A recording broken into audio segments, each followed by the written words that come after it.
All right, guys, welcome to Fresh Out the Freezer, episode 3, I believe this is. All right, well, I think let's start off with the recap of yesterday. We love to see a green strip. Never really was in doubt.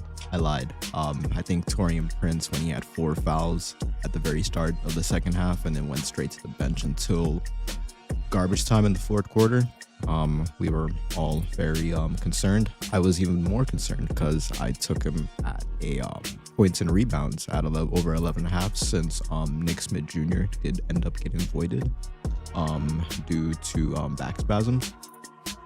So I decided to take the unit that I got from that, put it to Torian Prince points and rebounds since I already had his 3 as an option, and I really liked his rebounds line at 4.5, but wasn't too comfortable taking that.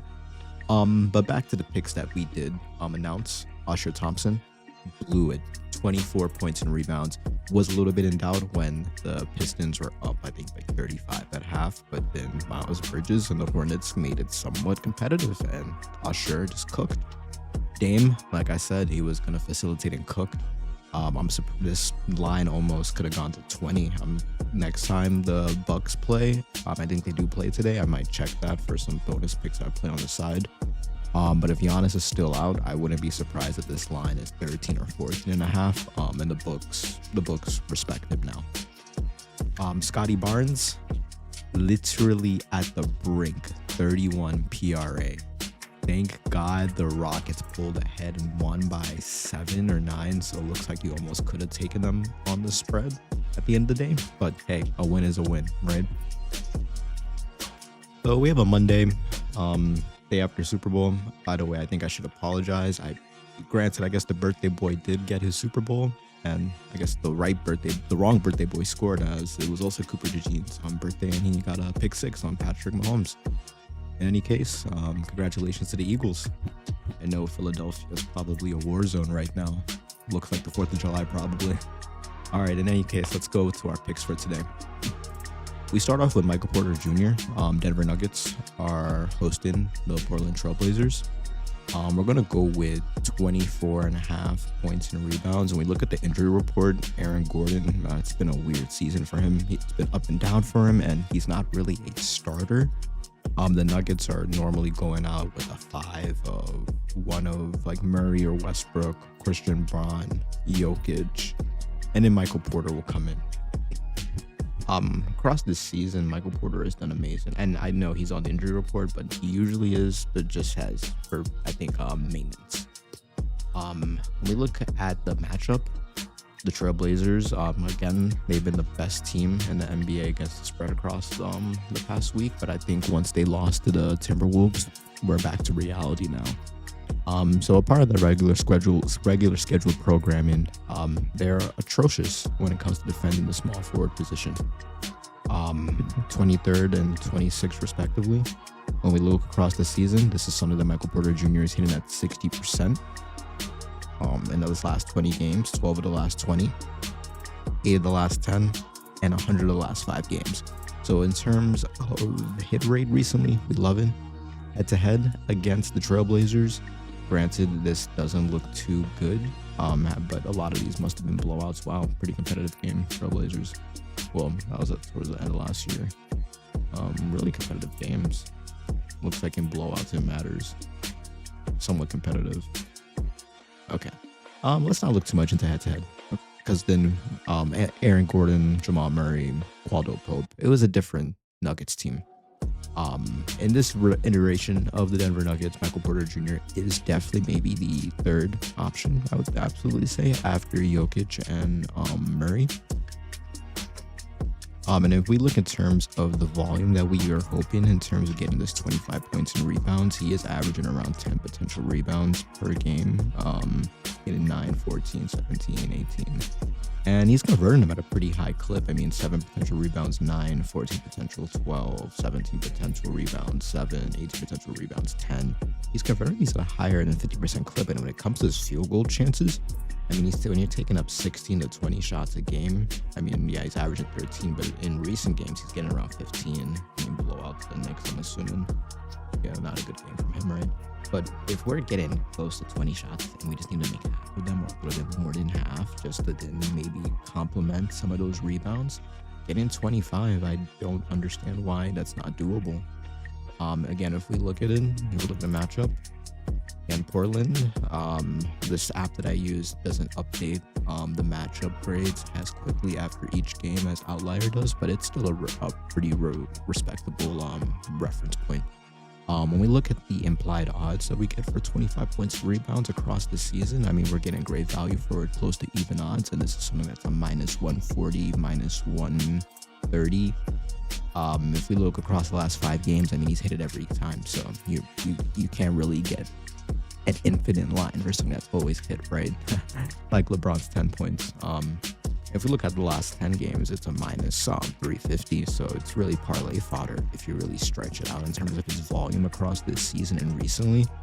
Head to head, again, I wouldn't be too concerned about that because this Nuggets team is very different from the one that we saw last year. I don't know why I have rebounds and assist here for small forwards. I think I want to do power forwards. I will maybe update this if we have time. But the data did look pretty good. We can look right here actually in terms of points and rebounds. Sorry, I just don't know why I highlighted it. That's what happens when you do these things at 5 o'clock in the morning, right? In terms of 25 points and rebounds, I mean, 5 of the last 10 players the Portland Trailblazers have faced from the small forward position have cleared this line. And especially if you look at the role that they play, Jaden McDaniels, you would say he's a pretty key role player for the Timberwolves. DeMar DeRozan, of course. Franz Wagner, of course. Giannis, I mean, face of the league, some would argue. J-Dub, and then Franz Wagner again. So if you play a pretty responsible role of facilitating and scoring on your team, getting 25 points of rebounds against Trailblazers is definitely doable. Over to the next pick. We have the Sacramento Kings going over to Dallas to face the Mavericks. Mavericks with AD. Well, I guess Mavericks without AD since he will be injured for potentially a month from what Sham said. But the Kings, them too, are also trying to figure out life after Fox, especially with their new big three, as you would say, of DeRozan, LaVine, and Sabonis. So I'm going to focus on a player that might fall underneath underneath all of that hubbub with the action going on in Sacramento. Malik Monk. He's really come to life this season. I mean, if we look across the whole year, in terms of 11 rebounds and assists, he's getting it at 50%. If we look at head-to-head, well, let's ignore head-to-head actually because he was probably not getting that many minutes before anyway. Yeah, he was role player. He's starting now. Last 20, 75% of the last 20, 80% of the last 10, and then 4 out of the last 5. So life after Fox, it does look, even with LaVine, Malik Monk is going to have a lot of a role as the shooting guard, quasi point guard in Sacramento. And I think with them still trying to gel together, LaVine is still trying to see how he can become the focal point. DeRozan is still trying to figure out life in Sacramento. And then you always have Sabonis doing Sabonis things. So for Malik Monk to get 11 rebounds and assists against a Mavericks team that is probably out of sorts again, even though they had such a great start against the Rockets with AD, they're kind of back to square one. Can they replicate what they did in Boston? I don't know. But for Sacramento's case, I can definitely see Malik Monk getting the volume that we need, and to kind of support that, if we look at the potential assist that he's getting, I mean, when you have the likes of Sabonis, Zach LaVine, and DeMar DeRozan, and then Keegan Murray in the corner just hitting threes, I mean, 20 potential assists, 10. We can ignore some of these games when Sacramento was not doing too well, and they're still trying to figure life out.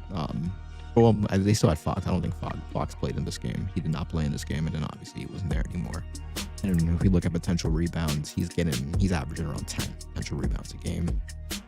We need him to convert maybe 40% of that, get 3, 4 maybe, and then supplement the rest of this with just high volume of assists to just hopefully DeMar and Zach as they just try to figure out what this new iteration of the Sacramento Kings will look like.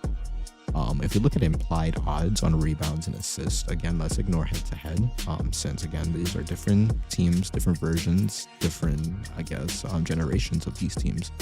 But across the season and the last 20, 10, and 5 games, the implied odds for 11 rebounds and assists from Malik Monk, again, this would be parlay fodder on any other given day. But the fact that the books are willing to give this to us at less value, granted, yes, it is a new team. We don't know how Malik's volume will be going forward, but I still think that he is maybe not a key cog of this Sacramento Kings team. He's growing into it, and especially after the start of the season as he's had, while they're trying to figure out life without Fox with their new stars, I still think that they might value his role as someone that's been there before, that understands the culture of lighting the beam and just trying to get everyone together. And there was an interview that I saw when I was looking into some things overnight, where he called out Zach LaVine into saying that his three-point shot is pretty broken. It's busted compared to how it's been at every other team he's been, but he's sure that he will fix that soon. So I expect Malik Monk to be looking for Zach out wide, beyond the arc. All right, next pick, De'Aaron Fox. Like I said yesterday, death taxes and De'Aaron Fox. Of course, when we look at these last 10 games, we should ignore anything when he was at the Kings. I think he probably, his head wasn't in the right space. He didn't know where his life was going to be going forward. I think we're going to first focus on this outlier. His first game is debuted in Atlanta. I mean, first, the start of a pretty brutal road trip, and it's a brutal road trip for the Spurs. After that, they lost a buzzer beater to the Hornets. They lost another buzzer beater to the Magic. Now they come to DC, and I think Wemby and Fox are still trying to figure out how they're going to get this show on the road. Whenever you play the Wizards, there is always a concern of a blowout, but it's usually a blowout because the Wizards are so abysmal. When we look at their defense to the point guard position, it's a little bit better compared to, in general, they're the worst in the league, but specifically the point guard, they tend to defend it a little bit better than most. But like I was saying, I do think that San Antonio is still trying to figure out what version of themselves they're trying to see, and that's kind of been the basis of the first 3 picks I put out today.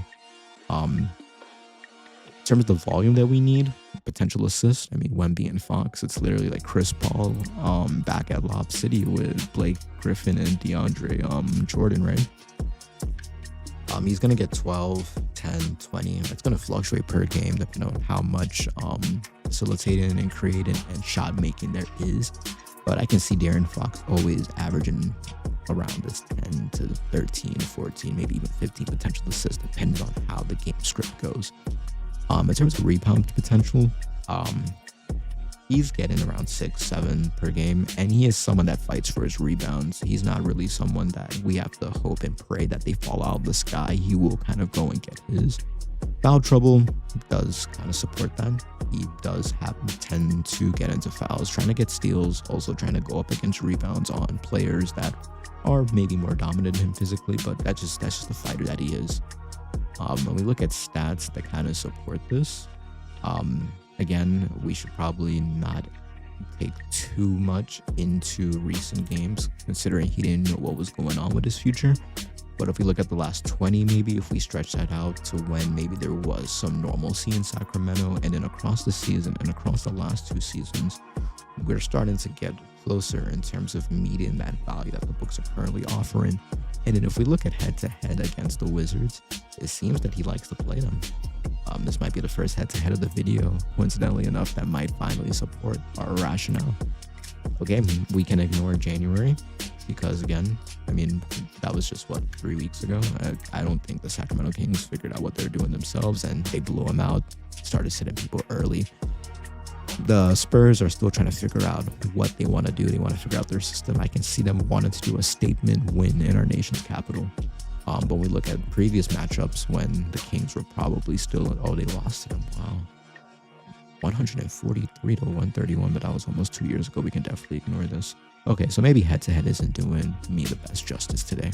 But beating the value that the books are offering, I think that might help us today. So that kind of closes it out for the 3 picks that I personally like the most. I do think I like what I did yesterday when I offered some bonus picks. Yeah, we did kind of luck out with Nick Smith Jr. on the injury report, but I do think considering how the Pistons really walloped the Hornets, we might have been pretty safe anyway. And Scotty Barnes, 31. We need him to stay under 33 PRA, and we just got it. A win is a win, right? We'll beat ourselves up and bust our balls over brutal beats. I think we should pat ourselves on the back and pride ourselves on when there are wins.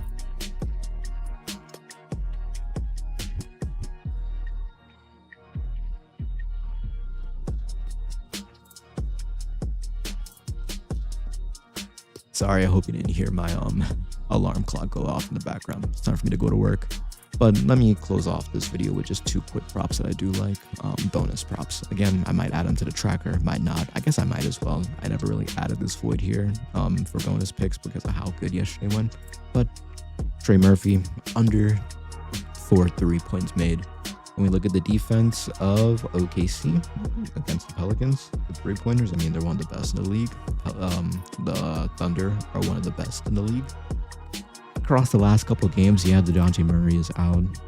So now Trey Murphy will be more of a facilitator and shooter for this Pelicans team, with Zion Williamson and CJ McCollum really taking the bulk of their offensive output.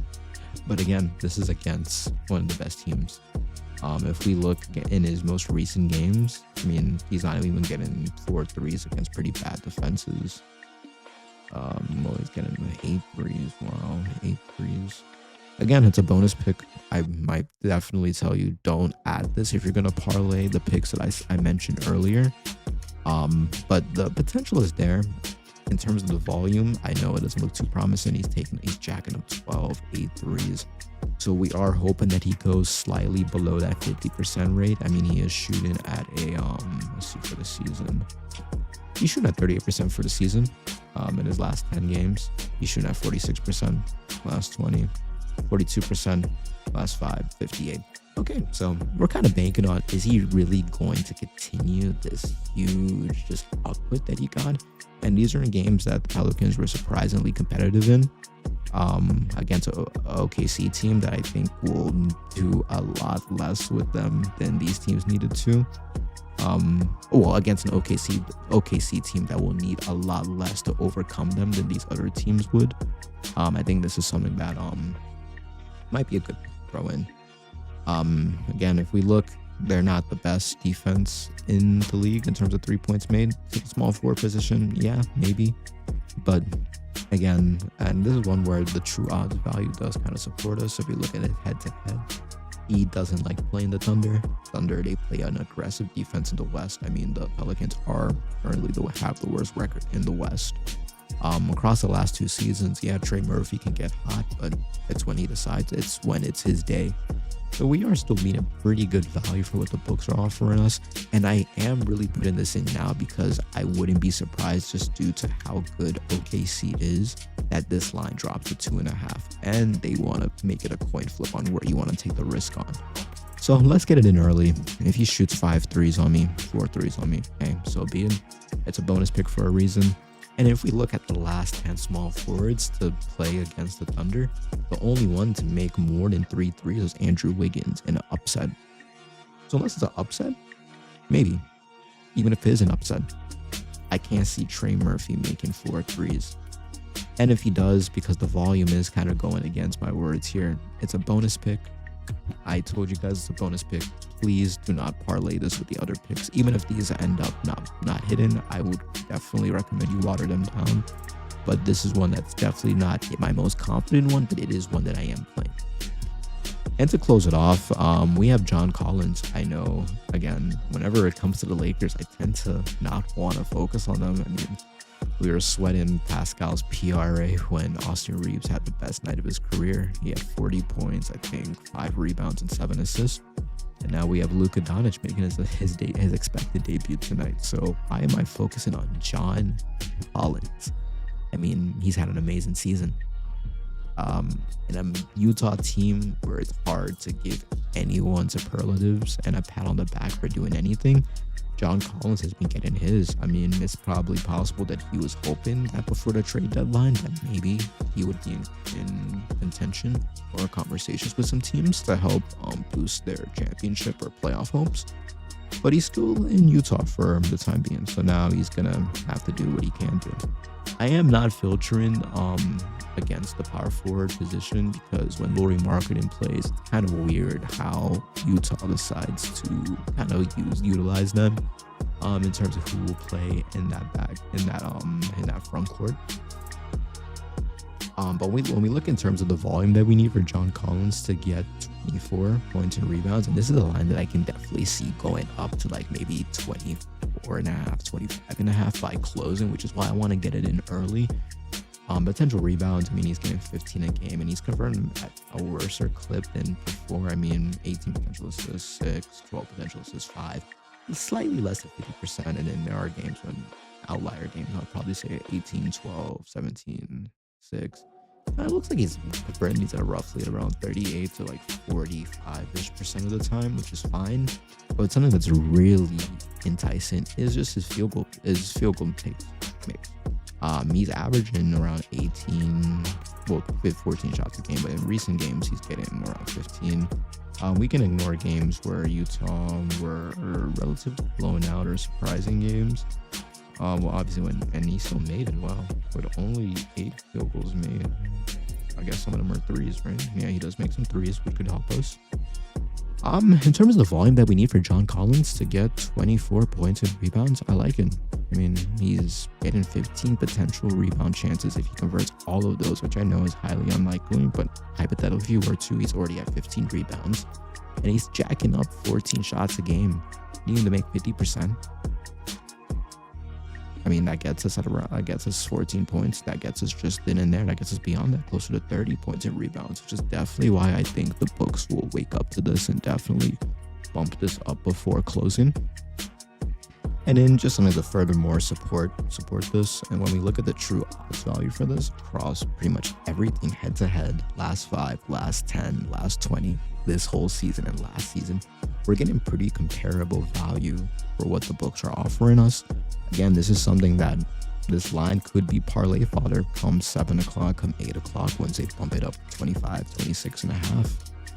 So to get it in now and early is something that I do like. If the Lake Show does end up coming in, pulling everyone out of the water, then hey, egg on my face, right? But again, it's a bonus pick. Trey Murphy, John Collins. I do not want to be on the hook for those not hitting. But I like it. I wouldn't put it on here if I didn't like it, you know?